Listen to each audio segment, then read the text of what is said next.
Bienvenue sur la Forge de l'Histoire, la chaîne où nous racontons les victoires qui n'ont pas été remportées sur le champ de bataille, mais dans le cœur battant de l'industrie. La Seconde Guerre mondiale fut une guerre de logistique, une guerre de tonnes, de litres et de caisses. Pour chaque soldat sur le front, il en fallait 10 à l'arrière pour l'armer, le nourrir et le soigner. Et en 1941, les armées alliées étaient en train de perdre cette guerre. L'Angleterre mourait de faim, étranglée par les U-boots. La Russie reculait, écrasée par la machine de guerre nazie. Il ne suffisait pas d'avoir du courage, il fallait avoir du matériel. C'est là qu'intervient notre histoire. Elle ne se déroule pas dans un laboratoire secret, mais à la vue de tous, dans le bruit et la fureur. C'est l'histoire d'une chaîne de montage. Une chaîne de montage si gigantesque, si révolutionnaire et si désespérée, qu'elle a littéralement construit un pont d'acier à travers l'océan. C'est l'histoire des héros oubliés, les mains anonymes, qui ont construit les navires et qui ont sauvé des armées entières. Si vous aimez ces récits où la sueur et l'ingéniosité battent la stratégie, abonnez-vous à la Forge de l'Histoire. Laissez un j'aime en l'honneur de ces travailleurs oubliés. Et dites-nous dans les commentaires depuis quel pays et quelle ville vous nous regardez aujourd'hui. L'année 1941 est l'année la plus sombre. L'Axe est triomphant. En Europe, la Wehrmacht martèle les portes de Moscou. En Afrique, Rommel repousse les Britanniques. Mais le champ de bataille le plus décisif n'est pas sur Terre. C'est un immense tombeau liquide, gris et froid, l'océan Atlantique Nord. L'amiral Karl Dönitz, le cerveau de la flotte sous-marine allemande, est en train de gagner. Ces meutes de loups, les Wolfpacks, coordonnées par la machine Enigma, mènent une campagne d'une efficacité terrifiante. Chaque mois, 600 000 tonnes de ravitaillement alliés sont envoyées par le fond. L'Angleterre, une île, ne survit que par ce mince filet de navires marchands. Et ce filet est en train de se rompre. Winston Churchill, dans ses mémos les plus secrets, n'écrit pas sur la Luftwaffe. Il écrit sur les U-boots. La seule chose qui m'ait jamais vraiment effrayé pendant la guerre, dira-t-il, c'est le péril des U-boots. Les chiffres sont une condamnation à mort. L'Angleterre a besoin de 50 millions de tonnes de ravitaillement par an pour survivre. Mais pour chaque nouveau navire construit dans les chantiers navals britanniques, les Allemands en coulent 4. La guerre est devenue une équation mathématique impossible. L'Amérique, bien qu'encore neutre, voit le désastre arriver. Roosevelt lance le programme Lend-Lease, prêt-bail, pour armer l'Angleterre et la Russie. Mais à quoi servent les chars et les canons s'ils rouillent au fond de l'Atlantique? L'Amérique a besoin de navires. Elle en a besoin de milliers. Et elle en a besoin maintenant. Mais l'industrie navale américaine en 1941 est une relique. Elle est dirigée par des amiraux de l'industrie, des hommes de la vieille école, des rifters. Construire un cargo de 10 000 tonnes est un art. C'est un processus lent, artisanal. On pose la quille sur la cale de lancement, et pendant des mois, des équipes d'artisans viennent, pièce par pièce, rifter les plaques de la coque. Un bon chantier naval, un chantier rapide, met 240 jours pour construire un seul navire. À ce rythme, la guerre sera perdue avant que la première douzaine de navires ne soit livrée. C'est un problème que l'establishment ne peut pas résoudre. Alors Roosevelt, dans un acte de désespoir, se tourne vers un homme que l'establishment méprise. Un homme qui n'a jamais construit un seul navire de haute mer de sa vie. Il s'appelle Henry J. Kaiser. Kaiser n'est pas un constructeur de navires. C'est un terrassier. Un entrepreneur en travaux publics. C'est l'homme qui a construit le barrage Hoover, le barrage de Grand Coulee. C'est un homme qui ne pense pas en semaines, mais en heures. C'est un homme qui ne sait pas ce que le mot impossible veut dire. Quand Roosevelt le convoque, Kaiser regarde le problème non pas comme un marin, mais comme un ingénieur de barrage. « Quel est le problème ?» demande-t-il. « Nous n'avons pas le temps, monsieur Kaiser, » lui dit un amiral. « Il faut 240 jours pour un navire. » 240 jours ? Kaiser rit. C'est un son qui secoue la pièce. « Amiral, vous ne construisez pas un navire, vous construisez une cathédrale. Ce n'est pas un navire dont vous avez besoin. C'est une boîte en acier qui flotte et qui porte des choses. Et je peux construire une boîte en acier plus vite que ça. » L'idée de Kaiser est une hérésie. Elle est si simple que l'industrie navale, coincée dans sa tradition, l'a jugée impossible et dangereuse. L'idée ? Ne plus construire le navire sur la cale. L'assembler, comme une voiture, comme une Ford Model T. Il propose de ne pas utiliser de rivets, qui sont lents et lourds. Il propose de souder le navire en entier. Et, folie suprême, il propose de ne pas construire le navire pièce par pièce, mais par module. L'ensemble de la proue sera construit dans un atelier, le château central dans un autre. Le moteur sera installé dans sa section de coque avant que cette section ne soit mise à l'eau. Puis, d'énormes grues, whirlybirds, comme ils les appellent, prendront ces sections de 200 tonnes et les poseront sur la quille, comme des blocs de Lego, où des équipes de soudeurs les fusionneront. L'establishment est horrifié. « C'est de la folie pure », s'écrie l'amiral Emory Land, le chef de la commission maritime. « Vous ne pouvez pas souder un navire de 10 000 tonnes. Il va se briser en deux à la première tempête. Les rivets sont là pour la flexibilité, et cette idée de module, c'est un cauchemar logistique. » Kaiser, imperturbable, répond « Amiral, est-ce que mes barrages fuient? Laissez-moi construire mes boîtes, vous aurez vos navires. » Il n'obtient pas les contrats pour les navires de guerre. On lui donne le contrat le plus ingrat, le plus méprisé, le cargo d'urgence. Un design britannique simple, déjà obsolète, une vilaine boîte avec un vieux moteur à triple expansion à vapeur, une relique du 19e siècle. C'est lent, c'est moche. L'establishment lui donne ce design raté en espérant qu'il échoue. Le nom de ce design? Le Liberty Ship. L'establishment ne le sait pas encore. Mais il vient de donner à l'homme le plus rapide du monde l'arme qui va gagner la guerre. Henry J. Kaiser n'a pas seulement accepté le contrat, il l'a dévoré. Et il n'a pas pris possession d'un chantier naval existant. Les chantiers de la côte Est étaient tous tenus par l'establishment des riveteurs, des hommes qui auraient saboté ses méthodes. Il a fait ce qu'il faisait le mieux. Il a construit. Sur les vasières boueuses et inutilisées de Richmond, en Californie, et sur les rives de la rivière Willamette à Portland, Oregon, il a érigé, en moins de 6 mois, les chantiers navals les plus grands et les plus modernes du monde. Ce n'étaient pas des chantiers navals traditionnels. C'étaient des usines, des chaînes de montage à ciel ouvert, longues de plusieurs kilomètres. Et la pièce maîtresse de cette chaîne de montage, ce n'était pas un marteau. C'était la grue Whirlybird, une grue massive capable de soulever des sections de 200 tonnes et l'arc à souder. Mais Kaiser avait le même problème que l'usine de Willow Run. Il avait les usines, mais il n'avait pas d'ouvriers. La Californie et l'Oregon, en 1941, n'étaient pas des centres industriels. Les hommes qualifiés, les soudeurs, les chaudronniers, étaient déjà pris par l'armée ou les usines d'aviation. Le pool de main-d'œuvre était vide. Alors Kaiser a fait ce qu'il avait fait pour le barrage Hoover. Il a embauché n'importe qui. Et n'importe qui est venu. Ce fut l'une des plus grandes migrations de l'histoire américaine.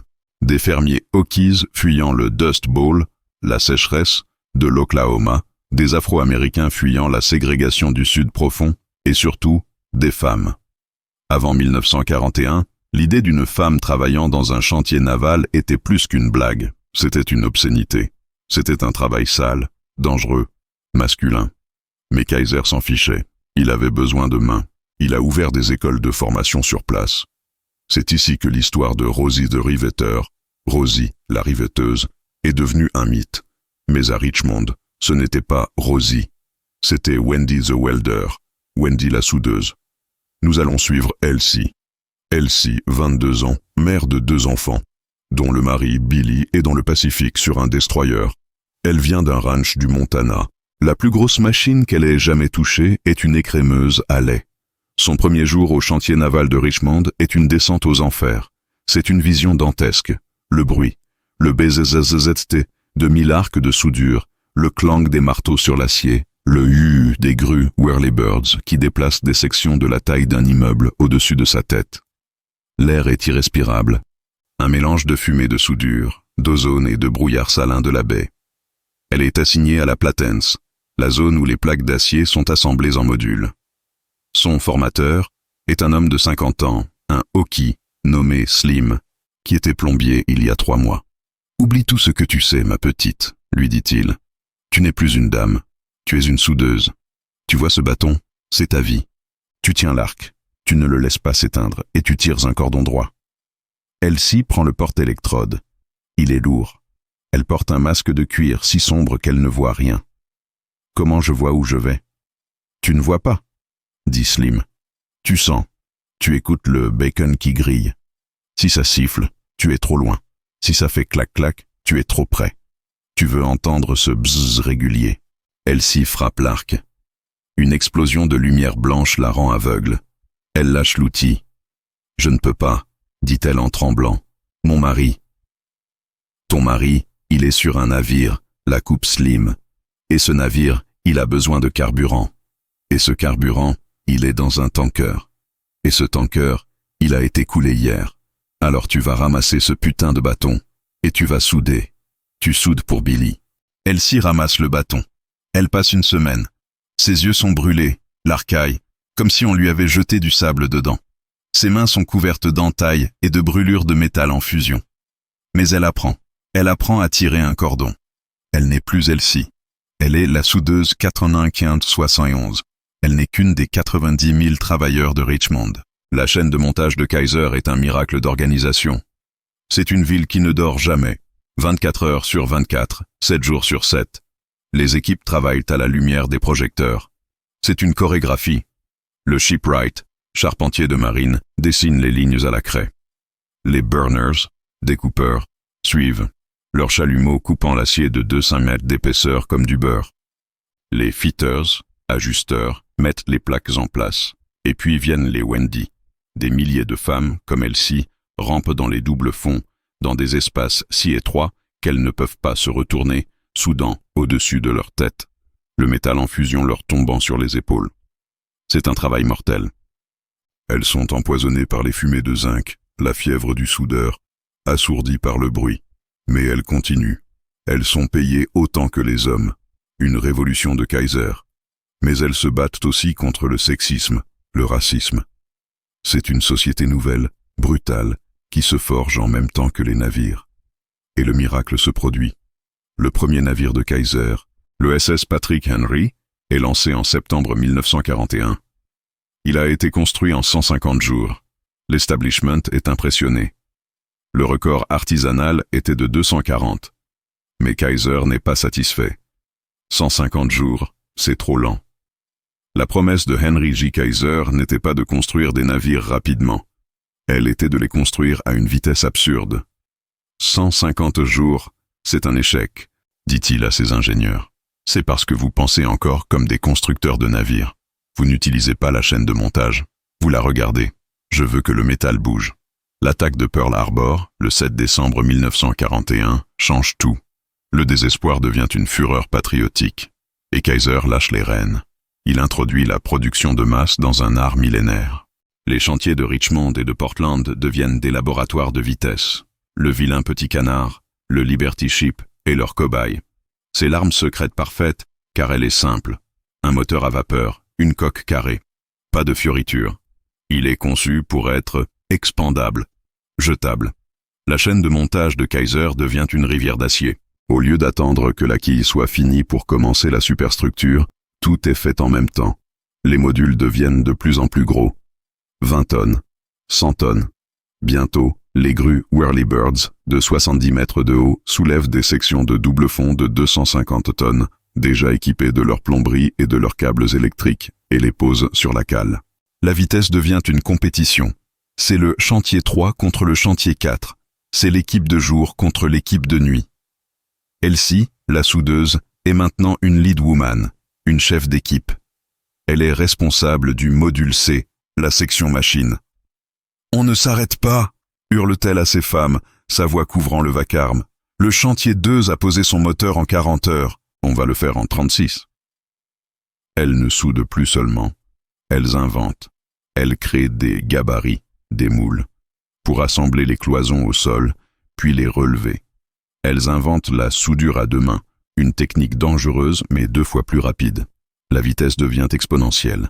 150 jours, puis 100 jours. En 1942, la moyenne pour un Liberty Ship tombe à 70 jours, puis à 50 jours. C'est déjà un miracle. L'Allemagne ne peut pas suivre. Mais Kaiser n'est pas satisfait. Il veut un coup. Il veut prouver au monde, et à l'Axe, ce que sa chaîne de montage peut faire. Il annonce un pari. Il va construire un Liberty Ship, de la première plaque d'acier à la mise à l'eau, en 5 jours. L'amiral Emory Land, son ennemi juré, rit publiquement. C'est de la propagande. « Kaiser, vous allez tuer vos ouvriers, et le navire va couler à quai. » C'est le défi. Le 8 novembre 1942. Le chantier de Richmond. Le sujet. Le SS Robert E. Peary. La quille est posée à 00001. Ce n'est pas une construction, c'est une invasion. 50 000 travailleurs sont mobilisés. La chaîne de montage, perfectionnée, tourne comme une horloge suisse. Les modules, préassemblés, peints et même meublés, les lits sont faits dans les cabines. Arrivent dans un balai incessant. Elsie et son équipe sont là. Elles sont chargées des soudures principales de la salle des machines. Elles ne soudent pas. Elles courent. Le navire grandit, non pas jour après jour, mais heure par heure. Les journalistes du monde entier regardent, incrédules, depuis des plateformes d'observation. C'est le plus grand spectacle industriel du monde. Jour 1. La coque est assemblée. Jour 2. Les doubles fonds et la salle des machines sont en place. Jour 3. Le moteur à vapeur de 140 tonnes est descendu dans la coque. La superstructure est posée. Elsie et ses soudeuses travaillent sans interruption, se relayant par équipe de 20 minutes pour ne pas s'effondrer à cause des fumées. Jour 4. Les mâts sont levés, le gouvernail est fixé. Le navire est peint pendant qu'il est encore en construction. À 16h, le 12 novembre, le SS Robert E. Peary est prêt. Il a été construit, de la quille à la cheminée, en 4 jours, 15 heures et 29 minutes. C'est un record qui ne sera jamais battu. L'amiral Land est sans voix. À Berlin, Joseph Goebbels, le ministre de la propagande nazie, lit le rapport. Il refuse d'y croire. Il le classe comme une fantaisie américaine, de la pure propagande. Il ne peut pas comprendre que ce n'est pas une fantaisie. C'est une chaîne de montage. Et cette chaîne de montage ne s'est pas arrêtée. Le Robert E. Peary n'était pas une exception.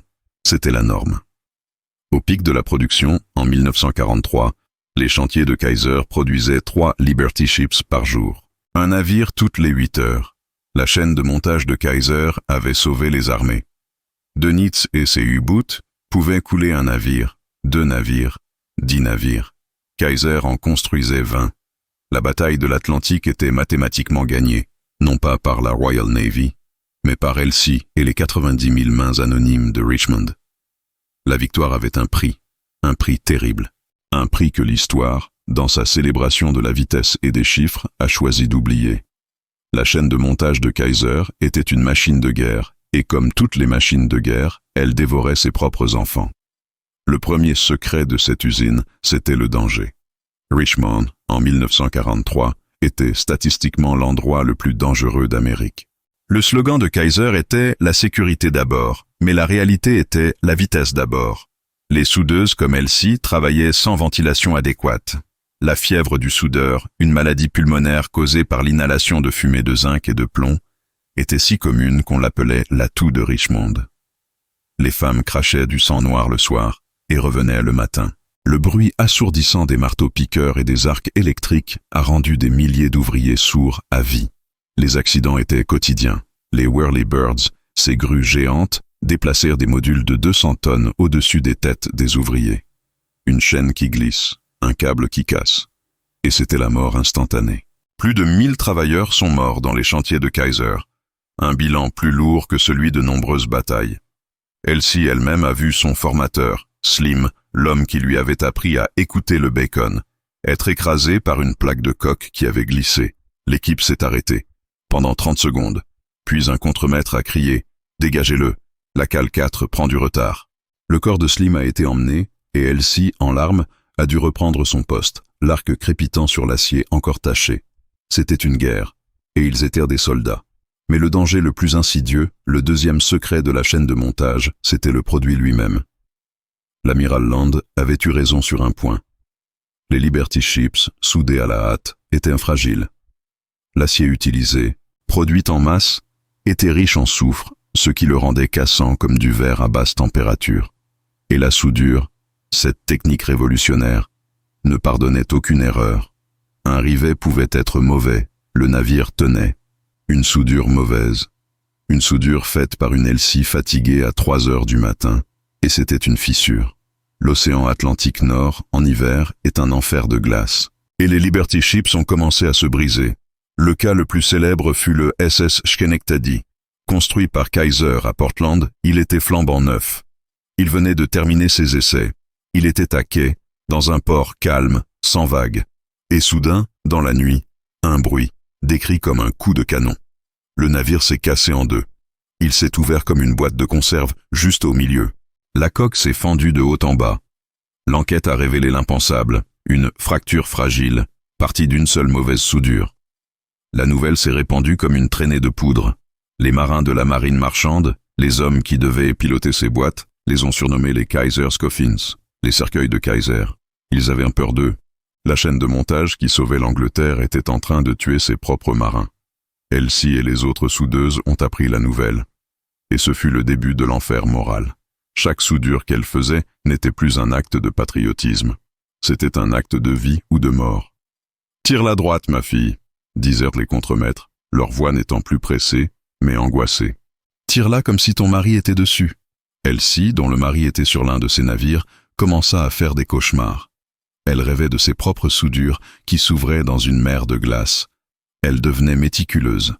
Elle prenait son temps, et elle fut convoquée. « Elsie, ton quota a baissé, » lui dit le superviseur. « Je veux être sûr qu'elle tienne, monsieur. » « On n'a pas le temps d'être sûr. On a le temps de gagner. 2 Nits coulent 3 navires par jour. Si tu ralentis, tu tues plus d'hommes que si tu fais une mauvaise soudure. Reprends le rythme. » C'était le dilemme impossible. La vitesse contre la sécurité. C'était le secret de la chaîne de montage. Elle sauvait des armées, mais elle sacrifiait des individus, à la fois sur la chaîne et sur la mer. L'histoire a oublié cette partie. Elle a oublié la fièvre du soudeur, elle a oublié les 1000 morts de Richmond, et elle a oublié la peur des marins qui regardaient les fissures apparaître sur le pont de leur cercueil de Kaiser, en pleine tempête. La guerre a été gagnée. Elle a été gagnée par le sang des soldats sur les plages de Normandie, oui. Mais ces soldats n'ont pu débarquer que parce qu'ils étaient là. Et ils étaient là parce que la chaîne de montage de Henry J. Kaiser avait fonctionné. Quand le jour J a été lancé, 5000 navires ont traversé la Manche. Une grande partie de cette armada était composée des vilains petits canards, les Liberty Ships. Ils n'étaient pas des navires de combat. Ils étaient la raison pour laquelle le combat était possible. Ils étaient le pont d'acier, long de 5000 km, qui reliait les usines de Détroit au champ de bataille de France. L'amiral Dönitz, dans son rapport final, n'a pas blâmé ses hommes. Il a blâmé l'ennemi. L'ennemi, a-t-il écrit, nous a vaincus, non pas par une meilleure stratégie, non pas par une meilleure tactique, mais par la production. Ils ont construit un pont de navires plus vite que nous ne pouvions les couler. Cette production, c'était Elsie, c'était Slim Loki. C'était les 90 000 mains anonymes de Richmond et de Portland. La chaîne de montage, l'idée impossible de Kaiser, avait sauvé des armées entières. Elle avait sauvé l'Angleterre de la famine. Elle avait armé l'armée rouge à Stalingrad. Et elle avait livré l'invasion de la Normandie. Et puis, août 1945. La guerre est finie. Et l'histoire a oublié. La chaîne de montage s'est arrêtée aussi vite qu'elle avait commencé. Le jour de la victoire sur le Japon, les 90 000 ouvriers de Richmond ont été licenciés. Pas de cérémonie, pas de médaille, pas de défilé. Merci pour votre effort de guerre, leur a-t-on dit. Maintenant, rendez vos masques de soudeur et rentrez chez vous. Les hommes revenaient du front, et les Wendy the Welder, les femmes qui avaient construit 2710 navires, ont été renvoyées à leur cuisine. Elsie a retrouvé son mari, Billy, qui avait survécu. Elle est retournée dans le Montana. Ses mains, calleuses et marquées de cicatrices de brûlures, n'étaient plus faites pour la vaisselle. Elle ne parla jamais de ce qu'elle avait fait. Quand ses enfants lui demandaient « Qu'as-tu fait pendant la guerre, maman ?» Elle répondait « Oh, j'ai travaillé dans un bureau. » Les chantiers navals eux-mêmes, ces merveilles d'ingénierie qui avaient construit 3 navires par jour, ont été oubliés. L'Amérique n'avait plus besoin de cargos lents et soudés à la hâte. Les chantiers de Richmond ont été démantelés, vendus à la ferraille ou simplement laissés à l'abandon. Aujourd'hui, si vous allez à Richmond, il ne reste qu'un seul navire, le SS Red Oak Victory, et un petit musée. Le reste est un terrain vague, un parc, un silence qui pèse lourdement là où le bruit de l'acier a gagné la guerre. Les Liberty Ships, les vilains petits canards, ont été vendus à la casse par milliers. Leur mission accomplie. La chaîne de montage et les mains anonymes qui l'ont fait tourner ont été totalement effacées de la mémoire collective. Mais l'héritage est partout. La folie de Kaiser, la construction modulaire, la soudure intégrale, est devenue la norme mondiale. Aujourd'hui, chaque supertanker, chaque porte-avions, chaque navire de croisière est construit exactement comme Elsie a construit le Robert E. Peary, par bloc. La chaîne de montage a été oubliée, mais sa révolution a conquis le monde.